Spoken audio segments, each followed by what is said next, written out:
pe de nenumorut, și de gelu și de glad, trece ape fără vad, urcă-n munți de soare apune, purtând neamul în rugăciune.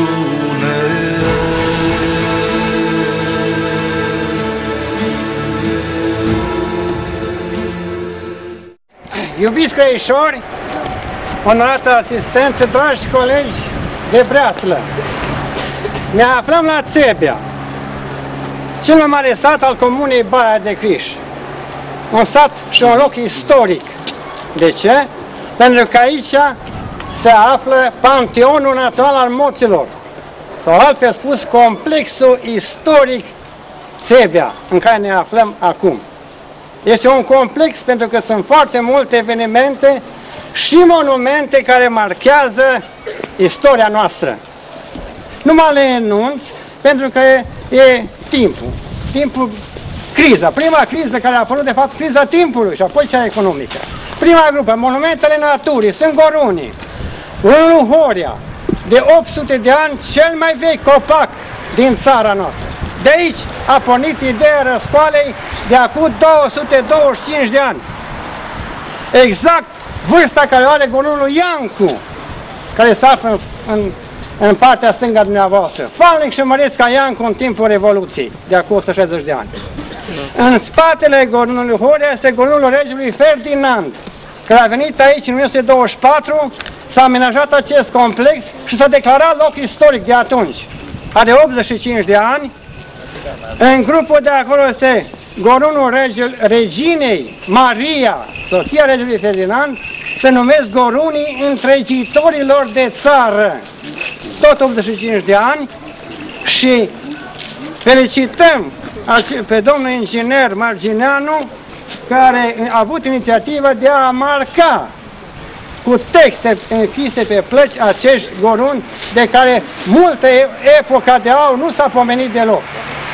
Și mai avem unul tinerel, care e din 2005, Gorunul Eroilor, sau Gorunul Libertății, plantat de președintele Băsescu.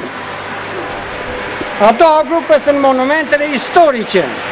Monumentele istorice propriu-zise, monumentul lui Avram Iancu, asupra căruia am să revin mai târziu, monumentul prefectului Zarandului Ion Buteanu, spânzurat de armata maghiară la Gura Hond, județul Arad, monumentul preotului Simeon Groza, care a fost și dascăl, pentru că fruntea satului, să știți, iepurașilor, pe vremuri nu erau atâția domni, fac o paranteză, fruntea satului era popa și dascălul. Așa a fost acel Simeon Groza din comuna colegilor mei de la București. Și apoi 90 de soldați căzuți în primul război mondial, războiul pentru întregirea țării, sunt aliniați ostășește în partea din jos. A treia grupă sunt monumentele omagiale, care aduc un omagiu celor dispăruți, pentru că asta rămâne după noi, să știți. O cruce și un nume. Este crucea din 1877, războiul de independență, crucea țebenilor de acolo neîmbrat din primul război mondial, crucea țebenilor din al doilea război mondial. Pentru că pe lângă eroii țării, să știți că au fost și eroi din satul nostru, satul meu natal. A patra grupă sunt monumentele de artă, respectiv Troița învățătorului satului Camber, care a murit în războiul în Rusia în 1942, uitați-vă cum vă păstrează Dumnezeu, neunsă, neconservată, păcat. S-ar putea face mai mult. Monumentul funerar Pavel Oprișă, care a fost director al liceului din Brad cel mai mult timp, peste aproape 30 de ani de directorat la Brad. Și mai avem Troița din ramura Gorunului Horia, în 2006, și în stradă, la șosea, monumentul lui Avram Iancu, făcut de județ. Și ultima grupă, a cincea, sunt monumentele de arhitectură, în care biserica este mândria noastră, denumită și biserica cu tricolor, așa cum scrie pe perete, ridicată spre mărirea lui Dumnezeu și mântuirea fiilor neamului. Foarte frumos! Despre care să vă vorbească domnul părinte al nostru, al satului, în biserică. mai avem halta, i-am inclus-o la monumente, fiindcă s-a construit în 24 pentru a primi trenul regal și căminul cultural, sală de expoziții și de spectacole. Noi, datorită faptului că timpul este înaintat și datorită faptului că e și frig, în numele vostru, a tuturor crăișorilor, am depus deja pe crucea lui Avram Iancu o coroană de stejar cu conuri de brad, pe care scrie Clubul Crăișorii de Elevi Voluntari, renoiește legământul de credință de acum 110 ani. Dormi în pace, noi veghem. Tinerimea română, la mormântul lui Avram Iancu. Tot în onoarea și în slava pomenirii acestor tineri, o să dezvelim o placă comemorativă în câteva momente. Până atunci să fiți în asentimentul meu, ca să zicem sub conducerea preacucernicilor părinți, un Tatăl nostru.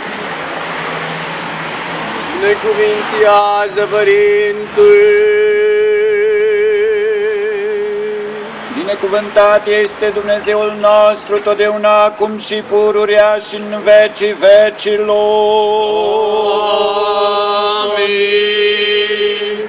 Tatăl nostru care ești în ceruri, sfințească-se numele Tău, vie împărăția Ta, facă-se voia Ta, precum în cer, așa și pe pământ. Pâinea noastră, cea de toate zilele, dă-ne-o nouă astăzi și ne iartă nouă greșalele noastre, precum și noi iertăm greșiților noștri, și nu ne duce pe noi în ispită, ci ne mântuiește de cel rău. Că a Ta este împărăția și puterea și mărirea a Tatălui și a Fiului și a Sfântului Duh, acum și pururea și în vecii vecilor. Amin. Domnului să ne rugăm. Doamne, miluiește! Doamne, Dumnezeul nostru, cela ce cu puterea Ta l-ai făcut pe om, din care ai întemeiat neamul omenesc și cu înțelepciunea Ta o cârmuiești popoarele, ridicând din rândul lor bărbați înțelepți și pricepuți, care ne luminezi